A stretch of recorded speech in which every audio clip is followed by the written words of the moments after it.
When I'm nervous, sometimes I'll walk away and I'll breathe and I'll close my eyes. I feel more relaxed and actually concentrate more.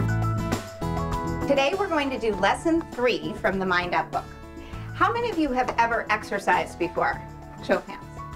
Lesson 3 of the Mind Up program is called Focused Awareness, the Core Practice. What we're trying to do is give students a daily practice that they can use that helps them to focus their minds and relax their minds so that they can pay closer attention to what's going on inside them and what's going on in their environment. How many of you have ever considered exercising your brains, exercising your minds? Yeah, that's what we're going to actually learn to do today.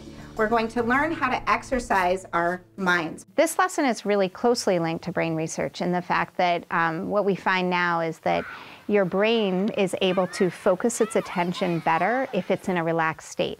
So how do we do this? Our brains actually are not just like our bodies. We can't look inside. So we have to consider what's really happening in our minds. Your brain actually has a bunch, lots, billions of neurons. And these neurons help us to react to things. They process information for us. And sometimes these neurons can get really excited, especially if something exciting is happening around us. When our minds are very agitated, we tend to be more reactive instead of reflective. So when we do the focused breathing exercise, it helps us to relax our minds. And essentially what we're able to do is access our prefrontal cortex more efficiently. Instead of the emotions blocking that, we're able to get through to the more reasoning part of our brain.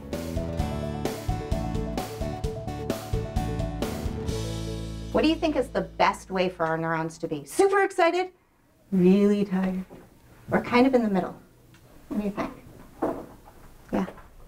Kind of in the middle. Kind of in the middle, yeah. We want a nice balance, and we would call it a focused awareness. We want to be aware of what's going on around us, but we want it to be done in such a way that it isn't totally relaxed like this, nor is it crazy excited. We just want to have a nice balance. So what we're going to practice right now is an exercise that actually helps our brains not only to function more efficiently, but also to get stronger. And you're actually going to use a chime that's going to help us with the exercise that we're going to do for our brains. And the other thing we're going to use, you all have. You're going to have to use your breath. Do you all have breath today?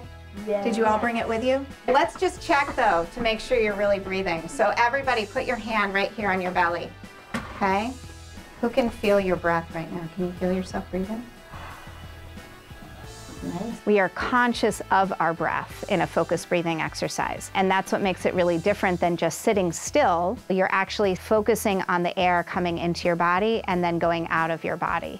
And as you focus on the air, it brings your attention inward to what's happening inside you, and that changes how your brain is reacting to the stimuli outside of you. When we do our focused breath today, we're going to breathe.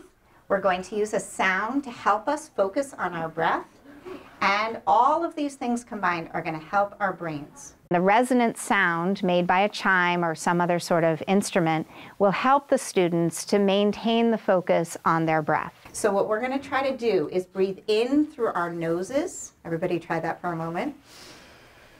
Hopefully nobody has a cold. And then you're going to breathe out through your mouth. Nice. One way to remember this is to breathe in the smell of a flower. Everybody pretend you're smelling a flower. Now you're going to blow out the candle. Ready?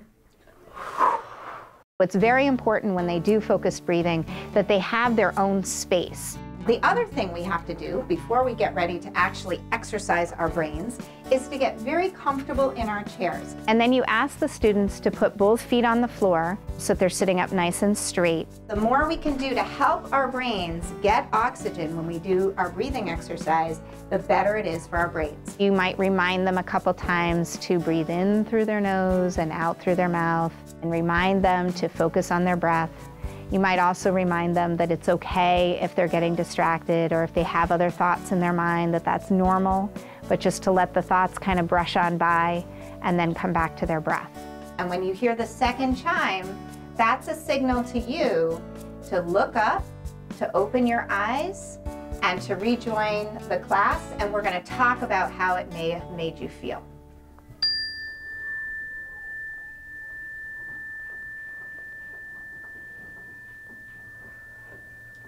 And you want to remember to breathe in through your nose and out through your mouth.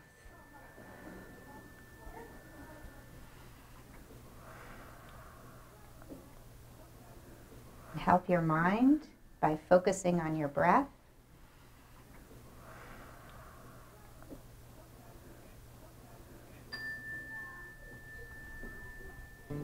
Describe how you feel. Yeah. Really relaxed, and like I just woke up, but I'm not tired. Excellent. That's a good way to describe it. You're awake, you're not tired, but it's kind of like that first moment of awareness. It's really important that kids learn how to be comfortable with silence, really, being comfortable with being aware of their breath. And that's, for a lot of kids, a technique they have to learn. It doesn't come naturally to them. So if you're focusing on something that you think, oh my goodness, this is really hard, if you do a focused breathing exercise, it can help you not only feel less anxious about the test, but because you are actually balancing what's happening in your mind, it can help you retrieve information better as well. By the end of the lesson, hopefully the students have an awareness of how it affects their bodies, and also that they understand that this is something that they will need to practice every day, and that as they practice it and do it correctly, that it'll get a lot easier for them, and then they can call upon it in times even outside of school when they might be nervous or upset, and then be more able to handle whatever it is that's happening. Like with anything else, the more we practice it, the easier it gets. So the core practice in lesson 3 is that stage where we're getting students to the point where they are self-aware. And then the next set of lessons are all about using that inner awareness to then respond to outside stimuli, that is smells and sounds and things that we see, right? So the next set of lessons are all sensory lessons.